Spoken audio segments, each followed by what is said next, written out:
E17 Hindi. मेरा मतलब है, जरूर। केन ने कंधे उचका दिए। अच्छा, मेरी बात सुनो। रूई उसके करीब गया और फुसफुसाकर अपनी योजना बताने लगा। वह जानता था कि स्कॉय की इंद्रियां बहुत तेज हैं, इसलिए उसने उसे योजना के बारे में बताने से बचने के लिए सभी एहतियाती कदम उठाए। इस बीच फेई ने शक्तिशाली हथेली के हमलों की झड़ी लगा दी, जिनमें से प्रत्येक अविश्वसनीय ताकत वाला था। फिर भी कायरी ने उन सभी को आसानी से रोक दिया। हूश! फेलिक्स ने दूसरी तरफ से उस पर हमला किया, उसे नीचे गिराने की कोशिश की, लेकिन उसने बस एक समरसॉल्ट के साथ उसके हमले को चकमा दिया, शूटिंग पैंतरेबाजी को साफ तौर पर चकमा दे दिया। इसके परिणामस्वरूप फे और फेलिक्स के हमले एक दूसरे की ओर बढ़ गए। इस बार नहीं, फे ने फेलिक्स के आक्रमण से बाल बाल बचते हुए अपना हमला फेलिक्स से दूर कर दिया। लगता है कि एक ही तरकीब कई बार काम नहीं करेगी, है न? कायरी ने उदास होकर कहा। फिर भी 4 प्रशिक्षुओं ने उसे 4 तरफ से घेरने की कोशिश की, जबकि 3 और लोग उसके चारों ओर चक्कर लगा रहे थे ताकि जैसे ही वे असफल हों, उस पर हमला कर सकें। वे सभी 11 लोग एक साथ उस पर हमला नहीं कर सकते थे। ये शारीरिक रूप से लगभग असंभव था। एक व्यक्ति के चारों ओर सीमित स्थान था जिसके माध्यम से उस पर हमला किया जा सकता था। भले ही यह शारीरिक रूप से संभव था, ये केवल अभ्यास और पूर्वाभ्यास के माध्यम से ही प्राप्त किया जा सकता था, अच्छी तरह से समयबद्ध और अच्छी तरह से लगाए गए हमलों के माध्यम से। इस स्पैरिंग सत्र में ऐसा करना निश्चित रूप से असंभव था। यही कारण है कि स्कॉय कायरी पर कभी भी 5 से अधिक लोगों ने हमला नहीं किया। बूम! कायरी ने अपने अंतिम हमलावर को ब्लिट्स किक से उड़ा दिया तथा प्रशिक्षुओं के स्वस्थ होने तक उसने अपने परिधानों पर से धूल झाड़ दी। अचानक रिंग के दूसरी ओर हो रही हलचल ने उसका ध्यान खींचा। नहीं नहीं नहीं, यह एक बेवकूफ़ी भरी योजना है, केन ने रूई पर चिल्लाते हुए कहा। यह काम नहीं करेगा। रूई ने गुर्राते हुए कहा। तुम्हें लगता है कि तुम इससे बेहतर कर सकते हो? वे दोनों जोर जोर से झगड़ने लगे। उन्हें अपने प्रतिद्वंद्वी की कोई परवाह नहीं थी, जो उन्हें केवल एकटक देखता रहा और फिर आहें भरने लगा। ये बेवकूफ़ लड़ाई के बीच में बहस कर रहे हैं। उसने अपना माथा थपथपाया। ये लोग मैदान में जवानी में मरने वाले लोग हैं। मैं उन्हें कुछ समझा दूंगी। बस, बहुत हो गया, उसने आदेश दिया, उनका ध्यान आकर्षित करते हुए उनकी बहस को बीच में ही रोक दिया। लगता है तुम दोनों को बहुत कुछ सीखना है। मैं तुम्हारे अंदर से यह रवैया निकाल दूंगी। केन ने लड़ाई फिर से शुरू करके जवाब दिया। उसने कई अप्रेंटिस स्तर की तकनीकों के साथ उस पर हमला किया, तेजी से जैब फेंके। उसने जवाब में उसके पेट में एक लंबी सीधी किक मारी, जिससे उसके फेफड़ों से हवा निकल गई। अपने से अधिक रेंज और शक्ति वाले प्रतिद्वंद्वी की ओर सीधे दौड़ना एक मूर्खतापूर्ण कदम है, उसने उससे कहा जब वह फर्श पर गिर पड़ा। उसने अपनी नज़र रूई की ओर घुमाई, जिसने भयभीत भाव से उसकी ओर देखा, जिससे उसे क्रोध आ गया। यदि आप स्पैरिंग सत्र से डरते हैं, तो आप मार्शल आर्टिस्ट बनने के लिए उपयुक्त नहीं हैं। वह अविश्वसनीय रूप से तेज गति से रूई की ओर दौड़ी, मुक्कों और लातों की बौछार करते हुए। रूई ने बस अपनी दुम को अपने पैरों के बीच दबा लिया और जितनी तेजी से हो सकता था, उससे दूर भाग गया, रिंग के किनारे के पास, जबकि वह अभी भी उसका सामना कर रहा था। नुकसान को कम करने के लिए इलास्टिक शिफ्ट और एक्यूट एज का इस्तेमाल कर रहा था, साथ ही उन दोनों के बीच की दूरी को कम करने की कोशिश कर रहा था। इससे वह और भी चिढ़ गई। उसने अपने मुकाबले के सत्रों में स्पष्ट रूप से पलायनवाद को मना किया। उसके मुकाबले के सत्रों का उद्देश्य प्रशिक्षुओं को उनकी सीमाओं से परे धकेलना था, उन्हें अत्यधिक दबाव और थकावट के तहत हारने वाली लड़ाइयों से लड़ने की आदत डालना था। फिर भी रूई केवल भाग रही थी। वह और भी अधिक गति से उसका पीछा करते हुए रिंग के किनारे तक पहुंच गई। लाइन का अंत, उसने घोषणा की। फिर भी रूई तुरंत मुड़ गया और रिंग के बिल्कुल किनारे पर खड़ा होकर हाथापाई करने लगा, जिससे उसके इरादे बहुत स्पष्ट हो गए। वह मेरी ही गति का उपयोग करके मुझे रिंग से नीचे फेंकना चाहता है, उसने सोचा। यह कोई नया विचार नहीं था, लेकिन कम से कम ये भागने से तो बेहतर था। उसका इरादा उसे रिंग के बीच में वापस फेंकने से पहले थोड़ा पीटने का था। उसने अपने कोर को घुमाया, टॉर्क उत्पन्न किया और रूई के सोलर प्लेक्सस पर अपरकाट मारा। तभी रूई के चेहरे पर हल्की सी मुस्कान देखी जा सकती थी। वह एक साथ अपर टेकडाउन के लिए दौड़ा। अपरकट रूई तक टेकडाउन से ज्यादा तेजी से पहुंचा। फिर भी जैसे ही उसकी मुट्ठी ने संपर्क किया, ओपी टेकडाउन एक भ्रम था और उसका अपरकाट खाली हवा में जा लगा। यह मिराज डाइव तकनीक थी। रूई पागलों की तरह मुस्कुराया और लोअर टेकडाउन के लिए दौड़ा, लेकिन जैसे ही उसने शूट शुरू किया, कायरी ने अपना मिस्ड अपरकट रोक दिया और लोअर टेकडाउन को कुचलने के उद्देश्य से अपनी कोहनी नीचे कर दी। टाइमिंग बहुत बढ़िया थी। उसने कोहनी से लगभग ऐसे वार किया जैसे उसे पता हो कि अपर टेकडाउन नकली होगा। हर मार्शल स्क्वायर सभी बुनियादी अप्रेंटिस स्तर की तकनीकों से अच्छी तरह वाकिफ है। उसने सोचा, यह मिराज डाइव तकनीक का मुकाबला करने का पारंपरिक तरीका था, ऐसे काउंटर फेंकना जिन्हें बहुत आसानी से वास्तविक टेकडाउन से निपटने के लिए मोड़ा जा सकता था। फिर भी उसे आश्चर्य हुआ। अखबार। रूई ने चारों हाथों से कोहनी के हथौड़े को पकड़ लिया, बाइंडिंग लैश तकनीक का इस्तेमाल किया। रिंग के किनारे पर गुरुत्वाकर्षण के केंद्र में अचानक बदलाव खतरनाक था, लेकिन वह प्रभावित नहीं हुई। एक हताश प्रयास, आप जो बल प्रयोग कर रहे हैं वह मेरे गुरुत्वाकर्षण के केंद्र को अस्थायी रूप से अस्थिर करने के लिए मुश्किल से ही पर्याप्त है। उसने मन ही मन आह भरी, आप मुझे सिर्फ इसी से बाहर नहीं फेंक पाएंगे। उसके विचार तब बाधित हुए जब उसकी इंद्रियों ने महसूस किया कि एक हमला उसकी ओर अविश्वसनीय रूप से तेजी से बढ़ रहा था। बस एक पल में ये लगभग सभी दूरी को पार कर गया था और उस पर हमला करने वाला था। केन इतनी तेजी से आगे बढ़ रहा था कि रूई सहित कोई भी प्रशिक्षु उसे देख नहीं पा रहा था। ये वही तकनीक थी जिसका इस्तेमाल केन ने फे के साथ अपनी लड़ाई में किया था। यह एक अविश्वसनीय रूप से उच्च दक्षता वाली प्रशिक्षु स्तर की तकनीक थी जिसमें बहुत कम लचीलापन था। इसका इस्तेमाल केवल एक ही तरीके से किया जा सकता था, लेकिन उस एक परिदृश्य में जब इसका इस्तेमाल किया गया तो यह बेहद शक्तिशाली थी, जो प्रशिक्षु स्तर की तकनीकों की सर्वोच्चता तक पहुंच गई। कुछ ही मिलीसेकंड में उसने दूरी पार कर ली थी। फिर भी कायरी उससे समझ सकती थी, मार्शल स्क्वायर की ऐसी ही ताकत थी, लेकिन उसने खुद को अप्रेंटिस स्तर की चरम गति और शक्ति तक सीमित कर लिया था। इसके अलावा रूई ने उसे रिंग के बिल्कुल किनारे पर ला दिया था और बाइंडिंग लैश तकनीक से उसके गुरुत्वाकर्षण के केंद्र को अस्थिर कर दिया था। केन ने उसी क्षण उस पर हमला करने का लक्ष्य बनाया था। इन परिस्थितियों में वह अपनी लगभग सारी शक्ति और गति को रोककर केवल इतना ही कर सकती थी। आमतौर पर वह उसे वापस रिंग में ले जाती, लेकिन रिंग के किनारे की ओर उसके गुरुत्वाकर्षण के केंद्र के अस्थिर होने के कारण वह उल्लेखनीय रूप से असंतुलित हो गई। ये लगभग एक अविश्वसनीय संयोग था कि केन ने उस समय उस पर हमला करने का फैसला किया था, या ये सब शुरू से ही योजनाबद्ध था। उसे थोड़ा आश्चर्य के साथ एहसास हुआ। जैसे ही केन उस पर हमला करने वाला था, उसके दृष्टिकोण से समय धीमा हो गया। उसने दोनों लड़कों की ओर देखा और महसूस किया कि उन्होंने शुरू से ही इसकी योजना बना रखी थी। शुरू से ही उनके बीच बहस और उसके तुरंत बाद केन की हार ने उसका ध्यान केन से हटाकर सिर्फ रूई पर केंद्रित कर दिया। फिर रूई ने कई जटिल कार्य किए, जिनका अंतिम लक्ष्य या तो उसके शरीर को आंशिक रूप से लॉक करके या उसके गुरुत्वाकर्षण को अस्थिर करके उसके बचाव को बाधित करना था, ताकि केन उस अविश्वसनीय रूप से शक्तिशाली क्षमता का उपयोग करके उसे और स्क्वायर दोनों को रिंग के बाहर गिरा सके। यह एकमात्र रणनीति थी जिसके बारे में रूई सोच पाया था कि यह पूरी तरह से विफल नहीं थी। केन की तकनीक उनके लिए सबसे अच्छा मौका थी, फिर भी इसमें बहुत सारी खामियां थीं। इसमें कम लचीलापन था जिससे ये बेहद पूर्वानुमानित था। इसके लिए तैयारी के रुख की आवश्यकता थी। इसकी कठोर रैखिकता का मतलब था कि कायरी सामान्य रूप से उसे आसानी से पुनर्निर्देशित या नॉकआउट करने या उसके खिलाफ अपनी गति का उपयोग नाजुक चालाकी से करने में सक्षम होगा। रूई का एकमात्र लक्ष्य इन कमियों को कम करना था ताकि केन को उस तकनीक को सफलतापूर्वक लागू करने का बेहतर मौका मिल सके। अगर जीत के लिए यही जरूरी था तो वह कायरी के साथ नॉकआउट होने के लिए पूरी तरह तैयार था। वह जानता था कि कायरी उसे रिंग से बाहर नहीं कर पाएगी। आखिरकार यह उसकी नीतियों में से एक थी। वह ये भी जानता था कि जब वह उसे खुलेआम भागते हुए देखती थी तो वह आक्रामक तरीके से उसका पीछा करती थी, ठीक वैसे ही जैसे उसे उसकी ज़रूरत थी। वह उन लोगों को दर्दनाक पिटाई से दंडित करती थी जो खुलेआम सभी टकरावों से भाग जाते थे, ये सुनिश्चित करने के लिए कि छात्र ऐसा न करें। ये सभी विचित्रताएं और पैटर्न रूई ने युद्ध के शुरुआती भाग में देखे थे, साथ ही उसके अपने निर्देश और नियम भी थे, जिससे एक ऐसी योजना बनाने में मदद मिली जो पूरी तरह से बेकार नहीं थी। तुमने मुझे यहाँ तक धकेलकर अच्छा किया। उसने अपनी आंखें बंद करके मुस्कुराए। जेंटल फ्यूरी स्टाइल, वलविन टेम्पेस्ट। हूश। वे तीनों एक पल के लिए गायब हो गए। हवा का एक तेज झोंका उन हैरान दर्शकों को बहा ले गया। उन्होंने शायद ही कभी ऐसी तेज रफ्तार और ताकत देखी हो। अगले ही पल केन और रूई रिंग के बीच में बेहोश होकर गिर पड़े, कायरी के पैरों के पास। बाकी मार्शल अप्रेंटिस विस्मय और सदमे से देख रहे थे। ये दोनों जल्दी नहीं उठेंगे। कायरी ने घोषणा की, चलो इस बार आज का सत्र थोड़ा जल्दी खत्म कर देते हैं। वह मुड़ी और चली गई। इस तरह से मुकाबला खत्म हो गया, जिससे सभी और भी भ्रमित हो गए। अरे अभी क्या हुआ? फे खुद को पूछे बिना नहीं रह सका। कायरी रुकी और उसकी ओर देखने लगी। उद्धरण चिन्ह ... उन्होंने मुझे मेरी मार्शल आर्ट से स्क्वायर स्तर की तकनीक का उपयोग करने के लिए मजबूर किया। वाकई दिलचस्प कहानी है।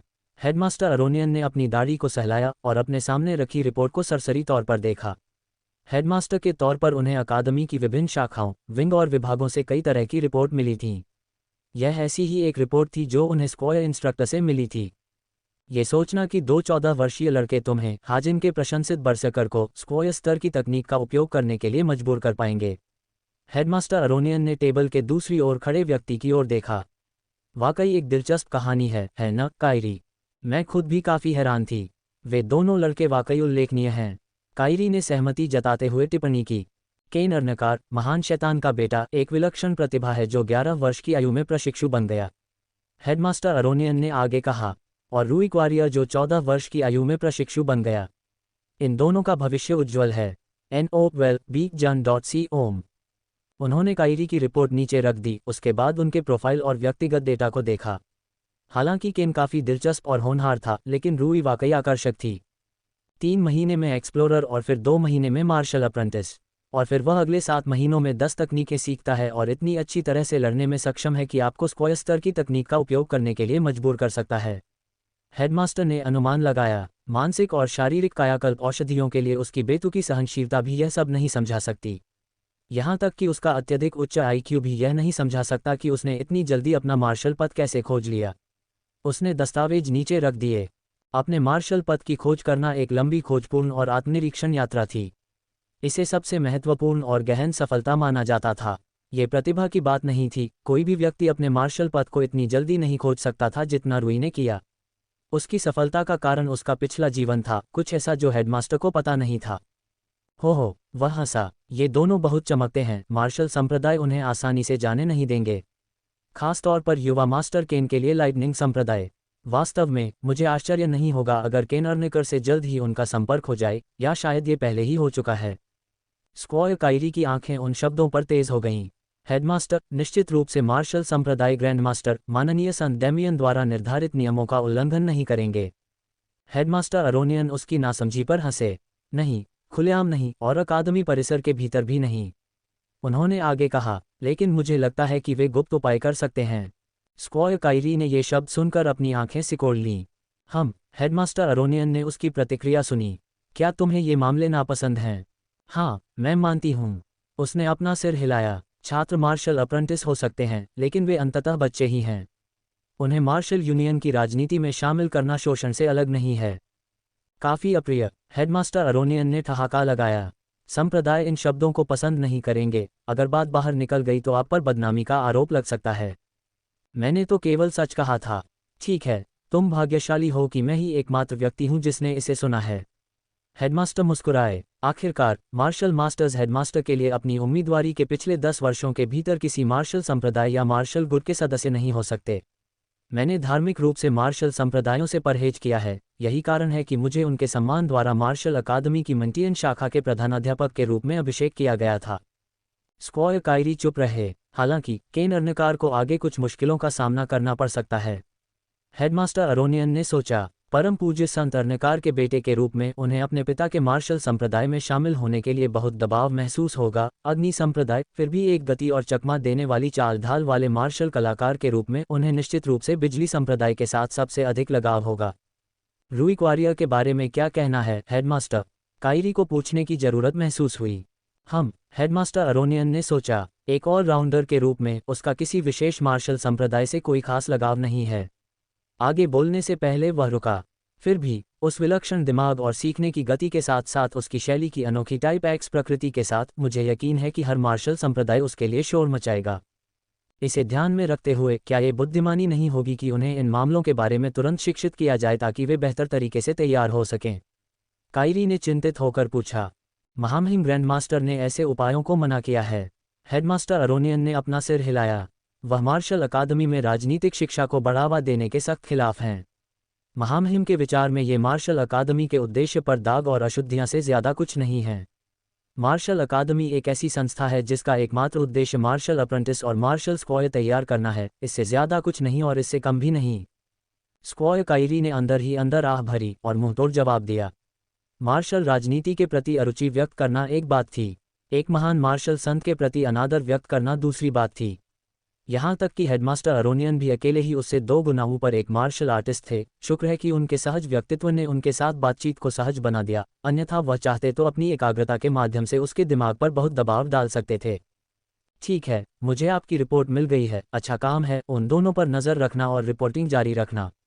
आप जा सकती हैं। हेडमास्टर अरोनियन ने उसे जाने दिया। हाँ प्रधानाध्यापक। उसने जाने से पहले सिर झुकाया। दरवाज़ा बंद होते ही हेडमास्टर अरोनियन ने अपनी दाढ़ी को सहलाया, गहरे विचार में डूबे हुए। ये तथ्य कि दो मार्शल प्रशिक्षु एक स्क्वायर को अपने मार्शल आर्ट की स्क्वायर स्तर की तकनीक का उपयोग करने के लिए मजबूर कर सकते हैं, विशेष रूप से एक मार्शल स्क्वायर जो स्क्वायर कायरी जितना शक्तिशाली और अनुभवी हो, कोई छोटी बात नहीं थी। मार्शल संप्रदायों को ताज़ा खून की भूख और लालसा थी। हालांकि उनके सम्माननीय ग्रैंडमास्टर सेज डैमियन ने मार्शल अकादमियों और संप्रदायों के बीच एक समझौता किया था, जो मार्शल अकादमी के मार्शल छात्रों को उनके मार्शल संप्रदायों में शामिल करने और उन्हें प्रेरित करने पर रोक लगाता था, लेकिन ये पूर्ण नहीं था। हालांकि मार्शल सेज डैमियन एक शक्तिशाली और प्रभावशाली मार्शल सेज थे, लेकिन प्रमुख मार्शल संप्रदायों का नेतृत्व समान रूप से शक्तिशाली मार्शल सेज करते थे। दो 14 वर्षीय मार्शल प्रशिक्षुओं द्वारा कायरी को शक्तिशाली तकनीकों और शानदार रणनीति के संयोजन के माध्यम से स्क्वायर स्तर की तकनीक का उपयोग करने के लिए मजबूर करने की लगभग अभूतपूर्व घटना निश्चित रूप से उनके कानों तक पहुंची और उनका ध्यान उनकी अकादमी की ओर आकर्षित किया। खैर, कुछ भी बुरा नहीं होना चाहिए, लेकिन फिर भी मुझे उम्मीद है कि वे कोई सीमा नहीं लांघेंगे। रूई ने अपनी आंखें खोलीं, वह भ्रमित और भ्रमित था। जैसे ही उसकी दृष्टि धुंधली होने लगी, एक सफ़ेद छत नजर आई। एक अपरिचित छत। रूई ने फुसफुसाते हुए एनीमे में सुनी गई एक आम कहावत को बोलने का अवसर लिया, फिर ठहाका लगाया। उठते समय उसका सिर धड़क रहा था, उसे याद नहीं आ रहा था कि क्या हुआ था। स्क्वायर कायरी के साथ मुकाबला। उसे एहसास हुआ, आखिरी बात जो मुझे याद है वह है केन द्वारा अपनी अप्रेंटिस स्तर की तकनीक का इस्तेमाल करना। उसने अपनी आंखें बंद कर लीं, क्योंकि उसे याद करने में संघर्ष करना पड़ा। और फिर मैं यहाँ जाग गया। मैं समझता हूँ, हम असफल हो गए, और बुरी तरह से। वह खुद को नीचा दिखाते हुए हंसा। हालांकि वह जानता था कि सफलता की संभावनाएं कम थीं, फिर भी यह एक सुखद परिणाम नहीं था। रूई की नज़र अपने दाहिनी ओर किसी चीज़ पर पड़ी, वह आश्चर्यचकित होकर मुड़ा। केन अभी भी बेहोश था, हालांकि वह शारीरिक रूप से बिल्कुल ठीक लग रहा था और पास ही स्थित एक बिस्तर पर लेटा हुआ था। उन्होंने हमें अवश्य ही ठीक किया होगा और हमें आराम करने तथा जागने का अवसर दिया होगा। रूई ने बिस्तर पर वापस आते हुए गहरी सांस ली। वह शांति से अपने विचारों में डूब गया और उसका सिरदर्द धीरे धीरे कम हो गया। मुझे आश्चर्य है कि उसने हमारे साथ क्या किया। उन दोनों को बेहोश कर पाना और उन्हें अस्पताल में भर्ती करा पाना उन परिस्थितियों में वाकई आश्चर्यजनक था। उसे बस यह नहीं पता था कि क्या यह अप्रेंटिस स्तर की क्षमता के साथ संभव है। क्या कोई प्रशिक्षु वास्तव में उन परिस्थितियों में उसकी उपलब्धि को दोहरा सकता है? शायद नहीं। उसे लगा, बेशक रूई और केन दोनों ही युवा थे, लेकिन केन की तकनीक निश्चित रूप से प्रशिक्षु स्तर के शिखर के करीब थी। जहां तक दक्षता की बात है, इसमें सामान्य रूप से कुछ गंभीर कमियां हैं जिन्हें कम करने में रूई ने काफ़ी अच्छा काम किया था। फिर भी इसके बावजूद उन्हें कुचल दिया जाना, रूई को यकीन नहीं था कि प्रशिक्षु के लिए इसे दोहराना संभव है। जिसका मतलब है उसने स्क्वायर स्तर की युद्ध कौशल का इस्तेमाल किया होगा। रूई ने निष्कर्ष निकाला। इससे पता चलता है कि वे कैसे तुरंत कुचल दिए गए। उसने किसी तरह की स्क्वायर स्तर की तकनीक का इस्तेमाल किया होगा जिससे खतरे को दूर किया जा सके और उन्हें बाहर किया जा सके। एक तरह से रूई को थोड़ा अच्छा लगा कि वे नॉकआउट हो गए। अगर कायरी ने उन्हें नॉकआउट किया तो उसके लिए ऐसा करना ज़रूरी रहा होगा। उसने इन स्पैरिंग सत्रों में छात्रों को कभी नॉकआउट नहीं किया, बस उन्हें उनकी शारीरिक सीमाओं तक धकेला। तथ्य यह है कि उसने उन्हें नॉकआउट किया, इसका मतलब था कि वे उसे किसी भी पिछले स्पैरिंग सत्र की तुलना में अधिक दूर धकेलने में कामयाब रहे थे। हालांकि नुकसान तो नुकसान ही था, लेकिन ये जानकर वह नुकसान और भी सहनीय हो गया। उसे गर्व भी महसूस हुआ। उफ! केन भ्रमित भाव के साथ जाग उठा।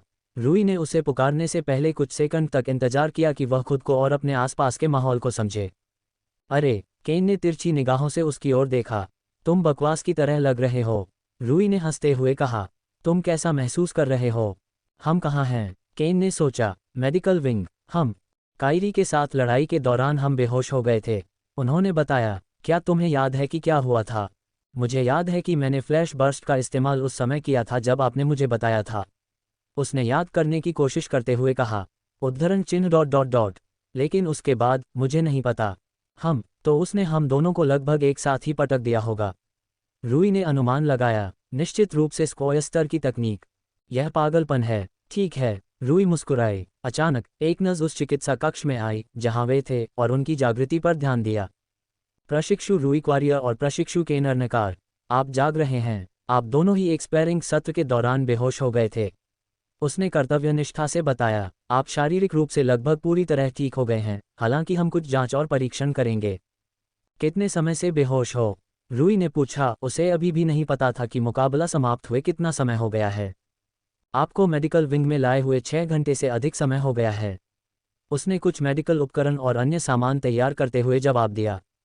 उसने स्टेथोस्कोप जैसा उपकरण पहना और उपकरण का एक सिरा केन की छाती पर रख दिया। गहरी सांस लो, उसने निर्देश दिया। कुछ और जांचें और विभिन्न प्रकार की पूछताछ हुई, जिसके बाद वह रूई के पास पहुंची और उस पर भी जांच की। आप दोनों को छुट्टी दी जा सकती है, उसने उनसे कहा। सिरदर्द कुछ घंटों या एक दिन तक बना रहेगा। जब तक आप पूरी तरह से ठीक नहीं हो जाते तब तक एक दिन आराम करना सुनिश्चित करें। अगर सिरदर्द एक दिन से ज़्यादा रहता है तो मेडिकल विंग में फिर से आना सुनिश्चित करें। थोड़ी सी कागजी कार्रवाई के बाद रूई और केन एक साथ अप्रेंटिस छात्रावास की ओर चल पड़े। रूई ने कहा, अगली बार जब हम प्रशिक्षक कायरी से मिलेंगे तो हमें उनसे पूछना चाहिए कि वास्तव में क्या हुआ था। ये शर्म की बात है कि वह हमेशा स्वतंत्र नहीं रहती और स्पैरिंग सेंटर में उपलब्ध नहीं रहती, जैसा कि अप्रेंटिस स्पैरिंग हेड इंस्ट्रक्टर था। आखिरकार वह एक मार्शल स्क्वायर है और विशेष रूप से शक्तिशाली। केन ने उत्तर दिया। ये सुनकर तो उसके द्वारा पराजित होना और भी अधिक सार्थक हो गया है। रूई ने मुस्कुराते हुए कहा, यह एक अजीब बुत है, तुम मार्शल विकृत हो। चुप रहो, रूई ने हल्के से जवाब दिया। वे कुछ देर तक मजाक करते रहे, फिर केन को कुछ याद आया। ओह हाँ, मैं पूछना चाहता था, क्या तुम सर्दियों की छुट्टियों में घर वापस जा रहे हो? रूई ने जब ये सुना तो उसके कान खड़े हो गए। क्या साल का वह समय आ गया है? उसने सोचा। अकादमी में शामिल होने के बाद से वह समय का आसानी से पता नहीं लगा पाता था, खासकर तब जब कायाकल्प औषधियों के कारण दिनों के बीतने का हिसाब रखना मुश्किल हो गया था। हाँ, ये 3 दिन में है। तुम जा रहे हो? बिल्कुल, मैंने उन्हें काफ़ी समय से नहीं देखा है। एक्सप्लोरर बनने के बाद रूई एक बार घर वापस गया था, हालांकि यह एक संक्षिप्त यात्रा थी। वह अपने परिवार से मिलने का कोई भी मौका नहीं छोड़ना चाहता था। जब आपने अपनी मार्शल आर्ट की बुनियादी नींव तैयार की थी, तभी मैंने सोचा था कि आप मिशन में शामिल होना चाहते हैं। केन ने कहा। हाँ, लेकिन मिशन कभी भी किए जा सकते हैं। मैं अपने परिवार से कभी नहीं मिल सकता, उसने जवाब दिया। मैं वापस आने पर ही मिशन शुरू कर सकता हूँ। अगर मैं अभी मिशन शुरू करूँगा तो मैं ब्रेक के दौरान उनसे नहीं मिल पाऊंगा। अच्छा ऐसा है, आपका क्या हाल है? रूई ने पूछा। पश्श, बिल्कुल नहीं, केन ने कहा। दरअसल, मैं एक लंबा मिशन लेने जा रहा हूँ, इसलिए मेरे पास वापस न जाने का एक अच्छा बहाना है, उसने कहा, जिससे रूई हंस पड़ी। तुम सच में मेरे साथ नहीं आना चाहते? रूई ने पूछा। मैं तुम्हें अपने परिवार से मिलवाना चाहता हूँ। इस बार नहीं, केन ने अपना सिर हिलाया। अगर मेरे परिवार को पता चल गया कि मैं अकादमी से लौट आया हूँ तो वे मुझसे संपर्क करेंगे और मुझे बुलाएंगे। मैं समझ गया, ये शर्म की बात है, रूई ने आह भरी। फिर किसी और समय, केन से सिर हिलाकर सहमति जताते हुए। ये शर्म की बात है कि मुझे भी अपने परिवार के पास लौटना पड़ रहा है, अन्यथा मैं उनकी जगह ये प्रस्ताव स्वीकार कर लेता। फे ने टिप्पणी की। उसने तुम्हें आमंत्रित नहीं किया, केन ने बड़बड़ाते हुए कहा, जिससे उनके बीच बहस शुरू हो गई, जिसे देखकर रूई हंस पड़ी। मिलियाना, तुम भी अपने शहर वापस जा रही हो, है ना? रूई उसकी ओर मुड़ी। उसने निष्क्रिय भाव से सिर हिलाया। ये यहाँ से 4 घंटे की दूरी पर है, इसलिए मैं तुरंत निकलना चाहती हूँ। वे चारों तब तक कुछ देर तक बातें करते रहे जब तक कि लौटने वालों का जाने का समय नहीं हो गया। वापस आने पर आप लोगों से मिलूंगा। रूई ने पैदल चलने से पहले सभी से विदा ली। उसके पास पैसे नहीं थे, लेकिन ये कोई समस्या नहीं थी। तकनीकों के बिना भी अपने बुनियादी चरण से केवल शारीरिक प्रशिक्षण के साथ, यात्रा अब ऐसी चीज़ नहीं थी जो उसकी सहनशक्ति को कम कर सकती थी। हाजिन शहर में जितनी अव्यवस्था थी, वह उससे कहीं कम थी। इसका एक कारण ये था कि पिछली बार जब वह यात्रा पर गया था, तो वह नए शैक्षणिक वर्ष की शुरुआत में था। उसकी यादों में जो एक हलचल, शोरगुल और व्यस्त जगह थी, वह अब एक बहुत ही शांत वातावरण में बदल गई थी। यार, मुझे अकादमी से बाहर निकले हुए बहुत समय हो गया है, रूई ने प्रसन्नता से कहा, घर जाते समय माहौल को महसूस करते हुए। अकादमी में बहुत सारी खुली जगह थी, लेकिन फिर भी यह वास्तविक समाज का विकल्प नहीं हो सकती थी। यह एक पुरानी यादों को ताज़ा करने वाला एहसास था, जो रूई को उसके विश्वविद्यालय के दिनों की याद दिलाता था। उसने तब भी ऐसा ही महसूस किया था, हालांकि यह एहसास कुछ हद तक इसलिए था क्योंकि पृथ्वी पर विज्ञान के विश्वविद्यालय मार्शल अकादमियों जितने बड़े नहीं थे। रूई शहर के केंद्र से जितना दूर चला गया, आबादी और बुनियादी ढांचे की कमी उतनी ही बढ़ती गई। एक बार जब वह शहर के बाहरी इलाकों में स्थित जिलों से बाहर निकल गया, तो माहौल शांत और शांत हो गया। बाजार, वाणिज्यिक केंद्र और व्यवसाय गायब हो गए। इसके बजाय उसे खेतों और जंगलों के छोटे छोटे टुकड़ों से स्वागत मिला, जिसमें मुट्ठी भर छोटे छोटे गांव जैसी बस्तियां बिखरी हुई थीं। मंटियन क्षेत्र में सर्दियां कठोर थीं, खासकर इसलिए क्योंकि यह क्षेत्र कंड्रियन साम्राज्य के सबसे उत्तरी क्षेत्रों में से एक था, जो एक ऐसा देश था जो पहले से ही ग्रह के उत्तरी गोलार्ध में गहराई तक था, जिससे ये पहले से ही काफ़ी ठंडा था। देश में ऐसी फसलें थीं जो केवल सर्दियों के दौरान ही उगाई जा सकती थीं। वर्तमान में रूई इन खेतों और बस्तियों के पास से गुजर रही थी। जब एक जाना पहचाना रास्ता उसकी नज़र में आया तो वह रुक गया, मुस्कुराया और पुरानी यादों और उत्साह की लहर उसके जज्बातों में घुस गई। उसने अपनी रफ्तार तब तक बढ़ाई जब तक कि एक जाना पहचाना घर उसकी नज़र में नहीं आ गया। पब फ्यूचर द्वारा विज्ञापन। उन्होंने खुशी से कहा, पिछली बार से उन्होंने कुछ नवीनीकरण किए हैं।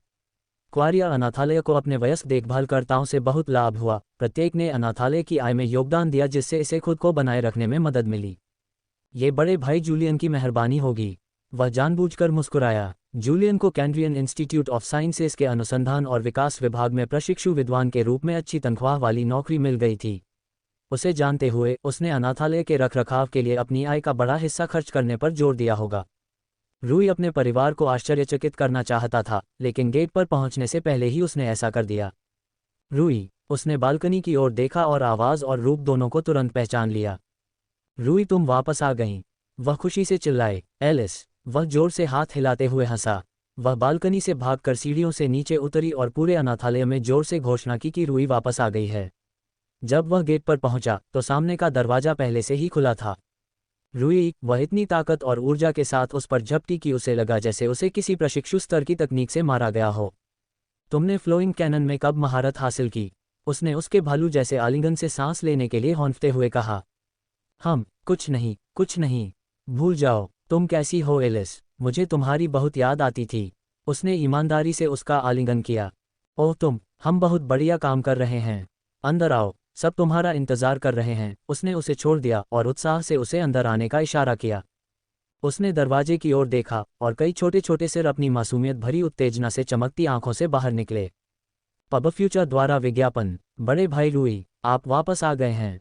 वे उत्साह और उमंग के साथ उसकी ओर दौड़ते हुए चहचहाते हुए आए और गले मिलने तथा उसे उठाने के लिए उसके चारों ओर एकत्रित हो गए।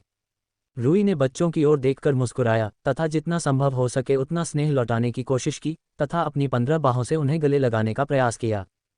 ठीक है, ठीक है। वह हंसा जब वे उसके पास आए।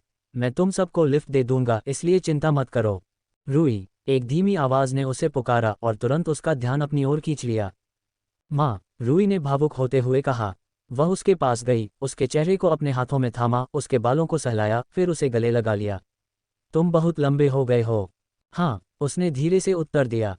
घर वापस आने पर स्वागत है मेरे बच्चे। हमने तुम्हें बहुत याद किया है। उसने उसे अपनी बाहों में भरते हुए कहा। रूई जवाब देना चाहता था, लेकिन उसे खुद पर भरोसा नहीं था कि वह रोएगा नहीं। इतने लंबे समय के बाद अपनी माँ को देखकर उसका गला भर आया। अंदर आ जाओ, दोपहर का खाना जल्दी ही तैयार हो जाएगा। उसने उसका हाथ पकड़कर उसे खींचते हुए कहा। सभी लोग बड़े लिविंग रूम में इकट्ठा हुए, उसे गले लगाया और गले लगाया, उसके विकास और उसके लंबे बालों के बारे में टिप्पणी की। उत्साह को कम होने में पूरे 20 मिनट लगे। आखिरकार उसे एक सुखदायक कप चाय के साथ आराम करने की अनुमति मिली। यार, सर्दी के मौसम में एक गर्म कप चाय वाकई बहुत अच्छी लगती है। चाय ने उसे गर्म कर दिया और वह शांत हो गया। मार्शल अप्रेंटिस बनने पर बधाई रूई। जूलियन ने विनम्रता से बधाई दी। तुमने अपने सपने का पहला कदम हासिल कर लिया है। धन्यवाद जूलियन, आपके साथ क्या चल रहा है? मैंने जितनी उम्मीद की थी उससे कहीं बेहतर। मुझे आपसे बहुत सारी बातें करनी हैं। उसने दिलचस्प अंदाज में जवाब दिया। ओह, चलो फिर सुनते हैं। जूलियन ने अपना सिर हिलाया। नहीं नहीं, मैं क्वारिया अनाथालय का पहला मार्शल आर्टिस्ट नहीं हूँ। अगर किसी के पास बताने के लिए कोई कहानी है। वह मुस्कुराया। वह आप ही हैं, है न? तुरंत ही सबकी निगाहें रूई पर टिक गईं, उल्लुओं की तरह उस पर टिक गईं। ठीक है, ठीक है, रूई ने हंसते हुए कहा। चलो देखते हैं, मैं कहाँ से शुरू करूँ? अकादमी में बिताए अपने समय के बारे में बताया। उन्होंने शारीरिक और मार्शल फाउंडेशन चरणों में विभिन्न प्रशिक्षण व्यवस्थाओं और सत्रों का वर्णन किया जो कुल मिलाकर फाउंडेशनल स्टेज का गठन करते थे। उन्होंने अन्वेषण चरण में अपने समय का वर्णन किया और अंततः अपने मार्शल अप्रेंटिस सफलता और अपने मार्शल पद के बारे में बात की। सोचिए कि आपने अपने मार्शल पद की खोज एक सपने में की। जूलियन ने टिप्पणी की जब उत्साह थोड़ा कम हो गया और वे अकेले रह गए। ये बिल्कुल परीक्षा जैसी कहानी है न? यह एक जादुई क्षण था।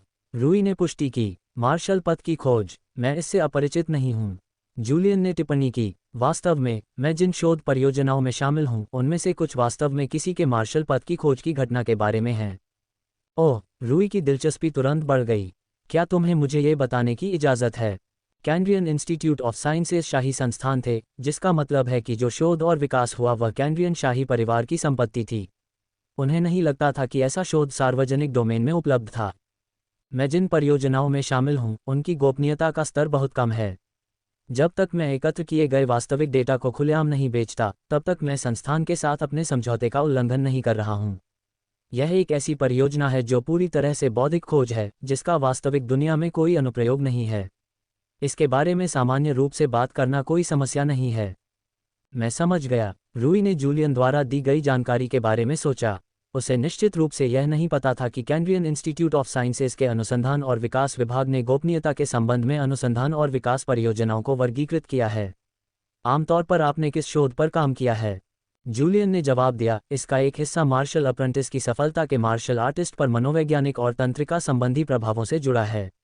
यह मेरे अंतिम वर्ष में मेरे थीसिस पेपर का शोध क्षेत्र भी था। दिलचस्प, रूई ने टिप्पणी की। तो मार्शल पथ की खोज के परिवर्तनों और प्रभावों के संबंध में आपके शोध से वास्तव में क्या परिणाम प्राप्त हुए? जूलियन ने बताया, हमने पाया कि किसी व्यक्ति के मार्शल पथ की खोज से संज्ञान, प्रतिक्रिया की गति, गतिज दृष्टि और सजगता में वृद्धि होती है। साथ ही सरल शब्दों में कहें तो शरीर आंख समन्वय में भी वृद्धि होती है। ठीक लगता है, रूई ने सिर हिलाया। जब उसने मार्शल अप्रेंटिस के लिए अपना मार्शल पथ खोज लिया, तो उसने कई मानसिक मापदंडों और विशेषताओं में एक बहुत बड़ी समग्र वृद्धि का अनुभव किया। मार्शल अप्रेंटिस बनने के बाद मैं बहुत मजबूत हो गया। हालांकि यह इतना सीधा नहीं है, जूलियन ने जवाब दिया। हमने इन संवर्धनों के बारे में कुछ बहुत ही अजीब खोज की है, आप देखिए। एक बात यह है कि डेटा से पता चलता है कि इन संवर्धनों की डिग्री स्थिर और अपरिवर्तनीय नहीं है, बल्कि परिवर्तनशील है। आपके द्वारा प्राप्त किए गए अलौकिक बूस्ट लगातार बदल रहे हैं। ये सुनकर रूई की आंखें उलझन में पड़ गईं। मार्शल अप्रेंटिस बनने से उसे जो मानसिक शक्ति मिली थी, वह लगातार बदल रही थी। पहली नज़र में रूई को यह एक बेतुका प्रस्ताव लगा। आपका क्या मतलब है? उन्होंने आगे स्पष्टीकरण की प्रतीक्षा करते हुए पूछा। हमने पाया कि मार्शल पथ द्वारा प्रदान की गई अलौकिक वृद्धि परिवर्तनशील है, वे स्थिरांक के बजाय परिवर्तनशील हैं। जूलियन ने आगे बढ़ने से पहले अपनी चाय की चुस्की ली। कुछ स्थितियों में मार्शल अप्रेंटिस अलौकिक मानसिक विशेषताओं और मापदंडों का प्रदर्शन करते हैं, लेकिन अन्य में वे पूरी तरह से सामान्य मनुष्य होते हैं। रूई को ये बात ज़्यादा समझ में आई, हालांकि उसे यकीन नहीं था कि उसने खुद में ऐसा देखा है या नहीं। ये जटिल घटनाएं थीं जिन्हें उचित अनुभवजन्य शोध के जरिए समझा गया था। उसके लिए आत्मनिरीक्षण के जरिए इन चीज़ों को खुद से खोजना असंभव था। आइए हम 3 परिदृश्य लेते हैं, और यह वास्तव में हमारे द्वारा किए गए कुछ प्रयोगों और सर्वेक्षणों का सरलीकृत संस्करण है। जूलियन ने आगे कहा, आइए हम परिदृश्य ए लेते हैं, जहां एक मार्शल अप्रेंटिस युद्ध में लगा हुआ है। परिदृश्य बी, जहां एक मार्शल अप्रेंटिस समय दबाव वाले शारीरिक श्रम कार्यों में लगा हुआ है। परिदृश्य सी, जहां एक मार्शल अप्रेंटिस समय दबाव वाले गणित की परीक्षा में भाग ले रहा है। क्या आपको लगता है कि मार्शल अप्रेंटिस की अलौकिक प्रतिक्रिया और प्रसंस्करण समय तीनों परिदृश्यों और गतिविधियों में समान होगा? NO12BN.C रूई ने सोचा, क्या ऐसा नहीं होना चाहिए? उसे सहज रूप से यह स्पष्ट लग रहा था कि ऐसा ही होना चाहिए। ये मानसिक और तंत्रिका संबंधी पैरामीटर क्यों बदलेंगे? लेकिन जूलियन ने जो पहले कहा था, उसे देखते हुए, वह शायद गलत था। ये बदलता है, यही हमारे शोध से पता चला है। जूलियन ने रूई की उम्मीदों पर खरा उतरते हुए जवाब दिया। दिलचस्प, रूई ने टिप्पणी की। मार्शल अप्रेंटिस की मानसिक प्रसंस्करण गति परिदृश्य है, युद्ध काफी अलौकिक था। परिदृश्य बी में मानसिक प्रसंस्करण की गति, समय के दबाव वाले शारीरिक श्रम कार्य भी अलौकिक थे, लेकिन परिदृश्य ए से कम, बल्कि बहुत कम। जूलियन ने आगे कहा, परिदृश्य सी के लिए समय के दबाव वाली गणित परीक्षा, हमें कुछ बहुत ही आश्चर्यजनक मिला। ओह, परिदृश्य सी में मार्शल अप्रेंटिस का मानसिक प्रसंस्करण समय बिल्कुल भी अलौकिक नहीं था। ये पूरी तरह से सामान्य और औसत था, मानो ये सामान्य मनुष्य हो, न कि मार्शल अप्रेंटिस। रूई ने डेटा के निहितार्थ को तुरंत समझ लिया, क्योंकि वह खुद एक अनुभवजन्य शोधकर्ता थे।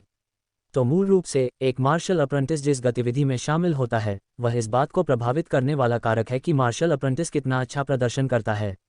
इसके अलावा ऐसा लगता है कि गतिविधि वास्तविक युद्ध के जितना करीब होती है, मार्शल अप्रेंटिस उतना ही अधिक अलौकिक होता है। इसलिए मानसिक प्रदर्शन पैरामीटर युद्ध के जितना करीब होता है, एक तरह का स्पेक्ट्रम बनता है। क्या मैं सही हूं? जूलियन मुस्कुराया। तुमने तुरंत समझ लिया, जैसा कि मेरे छोटे भाई से उम्मीद थी। रूई डेटा के निहितार्थों के बारे में सोचते हुए उसमें डूब गया। ये वाकई दिलचस्प था। जहां तक मानसिक प्रदर्शन मापदंडों की बात है, मार्शल अप्रेंटिस ने सबसे अच्छा प्रदर्शन किया। जब वे युद्ध में लगे थे, तो उन्होंने शारीरिक कार्यों में लगे होने पर कम से कम प्रदर्शन किया, और सबसे कम तब किया जब उन्होंने ऐसे कार्य किए जिनका युद्ध से कोई लेना देना नहीं था। परिदृश्य बी समय दबाव वाला भौतिक परिदृश्य था।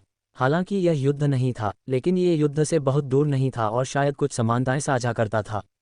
यही कारण है कि मार्शल अप्रेंटिस ने उत्कृष्टतम परिणाम दिखाए, लेकिन शून्य परिणाम नहीं। रूई ने बड़बड़ाया, लेकिन एक गणित की परीक्षा युद्ध से बहुत दूर है, इसलिए मार्शल अप्रेंटिस ने सबसे कम इष्टतम प्रदर्शन किया। ये गतिविधि की युद्ध से निकटता और मार्शल अप्रेंटिस के प्रदर्शन मापदंडों के बीच एक कारण संबंध दिखाता है, यह मानते हुए कि अन्य सभी व्यवहार्य चर नियंत्रित किए गए थे। वे थे। जूलियन ने आश्वासन दिया, मैं इस मामले में आपकी अंतर्दृष्टि से प्रभावित हूं, भले ही आपको अनुभवजन्य शोध का कोई अनुभव न हो, ये काफ़ी उल्लेखनीय है। उसने रूई को एक अजीब नज़र से देखा। रूई पिछले खुलासों में इतना खोई हुई थी कि उसने इसे सही ठहराने की कोशिश नहीं की। जूलियन ने जो जानकारी दी उसका तात्पर्य था कि मार्शल पथ की खोज के कारण होने वाली न्यूरोलॉजिकल घटनाएं तब निष्क्रिय हो जाती थीं जब मार्शल प्रशिक्षु युद्ध से दूर काम करते थे। जहां तक वास्तव में क्यों और कैसे का प्रश्न है, रूई अपनी वैज्ञानिक पृष्ठभूमि के आधार पर कुछ सामान्य परिकल्पनाएं और सिद्धांत प्रस्तुत करने में सक्षम थे।